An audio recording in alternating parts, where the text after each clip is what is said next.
Okay, folks, this is going to be a rapid 30 minutes.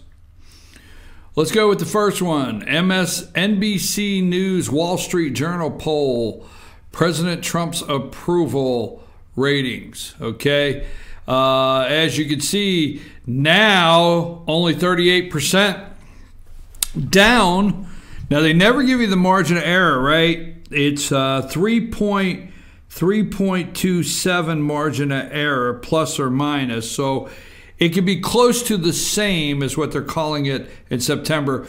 But the approval, 43% in September, 38%. Lowest in modern history for a president in their first term. And then they go through all the other presidents, how great they were received by the American people at this time. His disapproval rating is up from 52% in September to 58%. So let's go among Republicans. Let's do that one. Let's go among Republicans. All right. Among Republicans, all right, 81% approval. You want to unify Republicans, say Hillary Clinton, 81% approval, 17% disapproval. So if there's anything where this poll is concerned, any truth in it, 17% of the establishment out there, okay, 17% that Jeff Flake only has in Arizona, a reason he won't run, 81% approval looks good among Republicans, because that will cause Republicans, this new brand of Republican, you know, Republicans is supposed to be the big tent party, all right?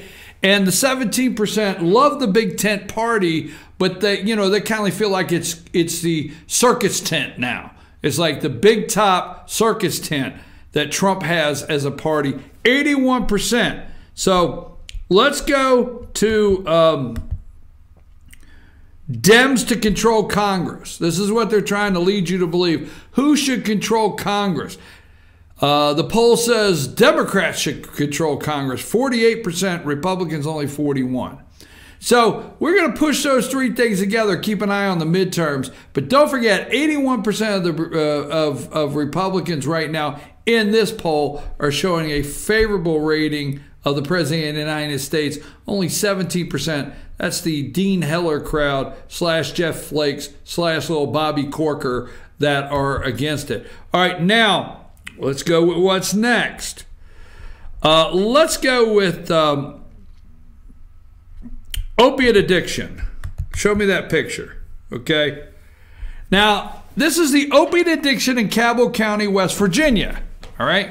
Now, this is not the town.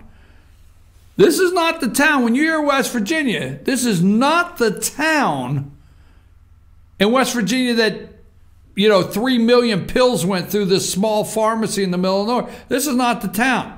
But here's what I want to remind you of. Senator Joe Manchin of West Virginia was the governor of West Virginia. Yes. Joe Manchin was governor of West Virginia when all this was going on. Don't forget it. Okay, when you bring up, if you go and Google right now, and Joe's up for re-election, all right? So if I'm running against Joe Manchin, I'll tell you right now, I would go after him hot and heavy of, hey, I am tired of you doing these phony commercials with you having a shotgun and saying, if I go to West Virginia, I'll blow up Obamacare. Wasn't that Joe? Do the research for me. Tell me what you think. Was that Joe Manchin that put Obamacare or something on a thing and said, you know, he shot it or something? Wasn't that him with his Second Amendment rifle? How about this? I would go after you, Joe, in a heartbeat about the prescription pills, like 3 million that went through this small pharmacy down around Mingo County, West Virginia, somewhere down around Logan, somewhere down around southern West Virginia next to the Kentucky border. Oh, yeah, right. This is not even it. You were governor, Joe Manchin. You left and you ran for governor, for Senate, for Jay Rockefeller's seat. Okay? Just saying. Now, opiate addiction in Cabel County, West Virginia. This is on the Ohio River, folks. This is Huntington, West Virginia, home of the Marshall Thundering Herd. Okay? Cabell County, West Virginia. And the opiate addiction in this, 10% of the population is addicted. I think there's 97,000 in this county. I think this county has 97,000 people. Okay? 10% of the population is addicted. Okay? $100 million in medical cost. All right? Overdoses are up 443% in the last 2 years. Now, let me explain something so that way for everybody that's taking the president to task. Let's stay on opiate addiction just for a minute. Everybody's taking the president to task for what he did the other day. They're saying it did not go far enough. Now, in the words of Antonin Scalia, we love separation of powers when it's convenient. We love to have a Congress. We like for the House and the Senate to do things methodically. We like to have a Supreme Court, and we like to have an executive branch. We love separation of powers when we want to use it to our advantage. Now, what Donald Trump did the other day is he went the distance on his executive order on opiate addictions as a national crisis, as he legally should have. But he opened the door for Congress. So if you want to take anybody to task for money to be funded, President Donald Trump opened the door for Congress to allocate money for treatment, to go after this problem head on. So don't take the president to task, hey, he didn't do enough. Now, I want to show you this one picture. Put up Fire Chief Rader. And I don't know how much time we're going to have, but put up. Now, this is the first female fire chief in Huntington, West Virginia. All right? And she is named, her name is, let me get to it here. Nice little article. Huntington Mayor Steve Williams has submitted his appointment to make Jan Rader the first fire chief of Huntington, West Virginia. This was in 2006. So this lady here, if you go to Netflix and you watch the documentary called Heroin, this is the fire chief in Huntington, a city within Cabell County. I want to get to my notes I made while she was on the show yesterday. Stay with me. I have it here. Okay. Big circus tent. DNC. Trump. Okay. 80%. All right. 80%, she said, start with a legal prescription. Now, not that people get a legal prescription for opiates themselves, but the legal prescriptions are done and filled, and they may sell you these pain pills or these opiates, but 80% start with a legal prescription. Now, when they can't get the pills any longer, they go to heroin. Synthetic heroin, I forget the name of it, okay? The new heroin, they go to heroin. All right? Now, when you have a president of the United States naming this a national emergency, and every single day we talk about this, let's not forget. First, let's go here.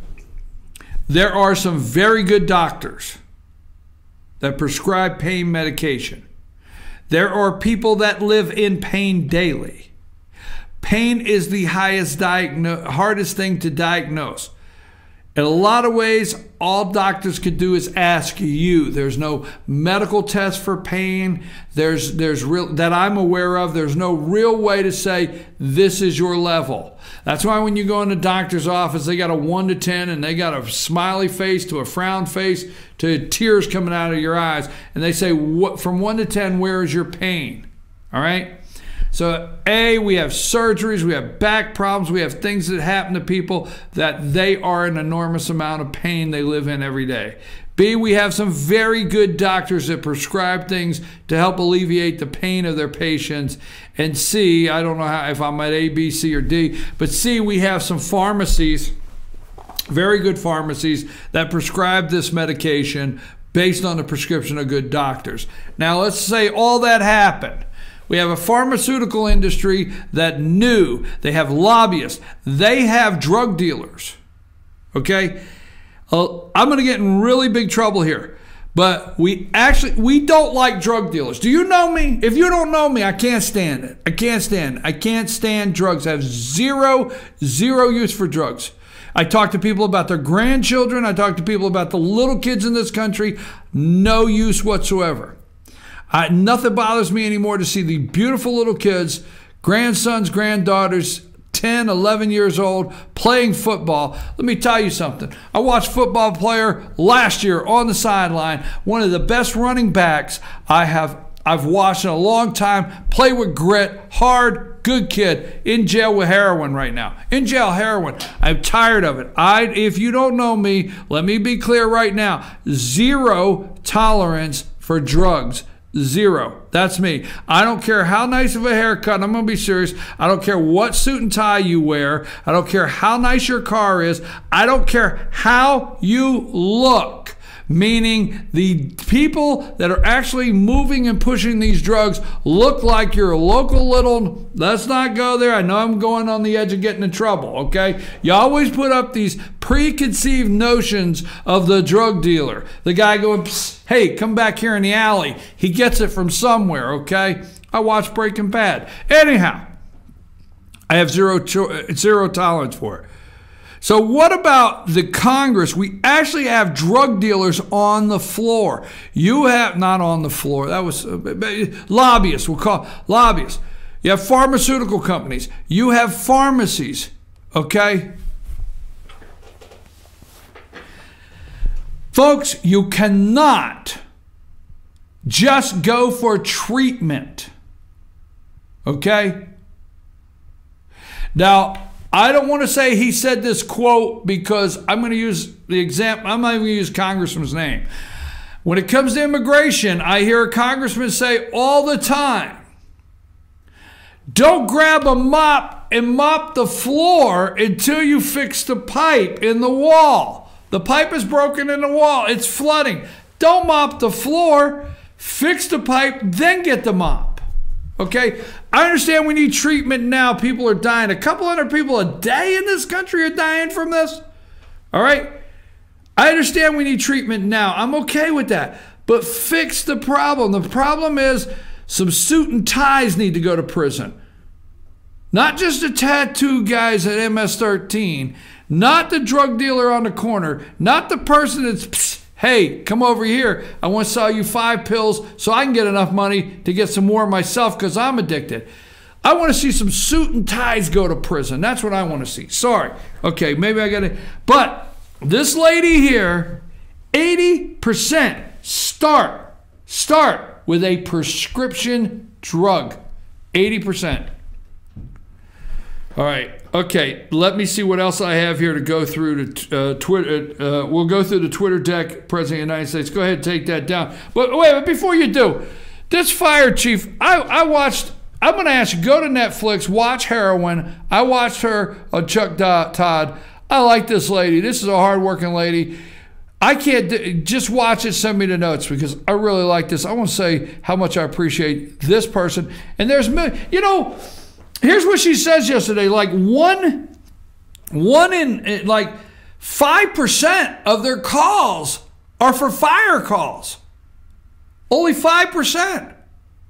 They're responding 6 and 7 times a day to overdoses. And I forget the drug they need.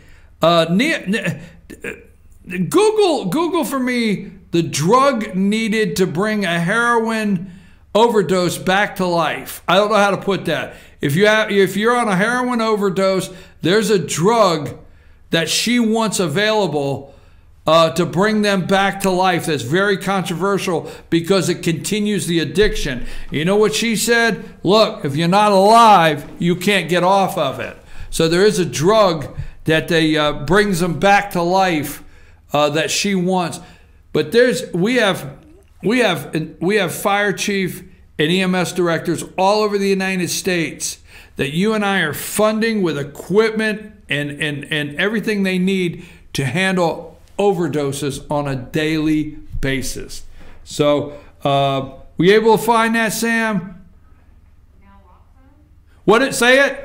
I think it's naloxone. Naloxone. Yeah, I think you're right. That's it. But it's addictive, so it's controversial. But it's like she said, if they're not alive, they can't get help. Okay. How about this? Is this on the front page? And I'm sorry it's on the back page for us this morning. But do you see this on the front page? Remember, it seems like it was just Lois Lerner, and seems like it was just yesterday that we were discriminating against Tea Parties. Tea Party groups settle lawsuit against IRS. Agency apologizes for discriminating during Obama's presidency.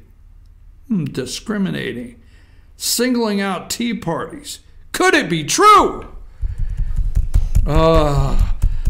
Tea Party groups across the country, including 3 in Ohio, have settled a lawsuit that they filed against the IRS, said the agency discriminated against the groups when it reviewed their application for tax-exempt status during President Barack Obama's administration. A proposed consent order, remember this, a proposed consent order filed in federal court Wednesday, including a note of apology from the IRS for its employees' conduct when looking at application. The settlement remarks at the end of the year long fight the right-leaning groups waged against Obama administration. Okay. Here is the judge needs to sign off on this, but here's the apology. There is no excuse for this conduct. Hundreds of organizations were affected by these actions, and they deserve an apology from the IRS. Attorney General Jeff Sessions said in a statement, that's what Sessions said, "We hope that today's settlement makes clear this abuse of power will not be tolerated." Folks, this needs to get out because this is where they're trying to keep it quiet, even though it's Tea Parties, that Tea Parties were singled out by the Obama administration. You want to talk about trying to silence you using the IRS? Oh no, I guess it's stuff like this that you would never think for 1 minute that 7 agencies would come together to approve the Uranium One deal. I guess not. So, let's finish up today with a couple tweets from Donald J. Trump. Report out, this was 2 hours ago, report out that Obama campaign paid $972,000 to Fusion GPS. The firm also got $12,400,000. Really? From DNC? Nobody knows who okayed it? Really? That's what Donald Trump said. Really? 12 million, nobody knows who did it? All the Russian talk, right? All of the Russian talk, right when the Republicans are making their big push for historic tax cuts and reform. Is this a coincidence? Is this coincidental? Not. Donald Trump, not. No. Let's see what this one is. Let's see, this has about 4 of them together, so let's see how we start. Never seen such Republican anger and unity as I have concerning the leak of investigation on Clinton-made fake dossier, now $12 million, the uranium to Russia deal, the 33,000 plus deleted emails. Oh my God, Sam, and I'm the one that thought to play that video clip. Oh, God, the 33 plus deleted emails, the Comey fix, and such more. Instead, they look at a phony Trump-Russia collusion, which doesn't exist. The Dems are using the terrible and bad, are using this terrible and bad for our country witch hunt for evil politics, but the Republicans are now fighting back like never before. This is so much guilt by Democrats, Clinton, and now the facts are pouring out. Do something. Oh, let's see. Didn't we play those clips? Do something. It's time. It is time. It is time. You know, and he even had time to throw Michael Moore under. I don't have time to go through all of these. They are great. And I, for one, can we put up, you are at the Trump supporter comfort zone. Can we show our folks the Trump supporter comfort zone? That's it, folks. You are here. We are the Trump supporter comfort zone. It is going on 10 o'clock. Do we have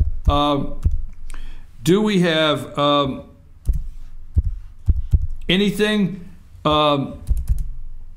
Let's see if we have anything on the update here before we go. Manafort indicted. Ex-Trump campaign chair charged a Russian probe, 12 counts, full text, money laundering, tax fraud, and more. Mueller gets moving. So Paul Manafort, we knew Paul Manafort arrives at FBI headquarters to surrender to authorities, okay, as Mueller's grand jury indicted him and former business partner Rick Gates on 12 counts and first charges from special counsel.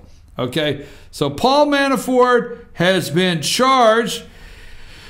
Former Trump campaign manager surrendered to federal authorities on Monday as the first charges from the probe of Russian meddling into the 2016 U.S. presidential were unsealed. Okay? See, they were unsealed. We'll talk about that tomorrow. I told you they were supposed to be sealed in these leaks. Manafort, one-time business partner and protege Rick Gates, has also been told to turn himself in. According to the Justice Department, the indictment against Manafort and Gates include 12 separate criminal counts: conspiracy against the United States, conspiracy to launder money, unregistered agent for foreign. Is that Tony Podesta they're talking about? Just wait, folks. Just wait. This is a start. Among the expenses covered by Manafort controlled entities in Cyprus were $600,000 for antiques and $500,000 paid to Beverly Hills tailors. The money went to premium automobiles and homes renovations in Florida and the Hamptons. Manafort also spent $350,000 on antique rug store. That's about as much as Obama spent on a fake dossier. Hey, he got a rug store. Obama got a little piece of the action in the fake dossier. Where does this end? Where does this end? Now, tomorrow, tonight, get ready. I can't leave you without this. Do not, please relax, folks, okay? It is going to be a long day of hearing all the legal. Folks, all of the legal people are going to surround the tables and tell you what this means. Now, I have no degree, I have no pedigree, I have nothing whatsoever, but please stay tuned. Tomorrow morning, we will tell you what this means. All the legal people are going to tell you what it means today. All the legal scholars, the brains, are going to tell you, can Trump pardon Manafort?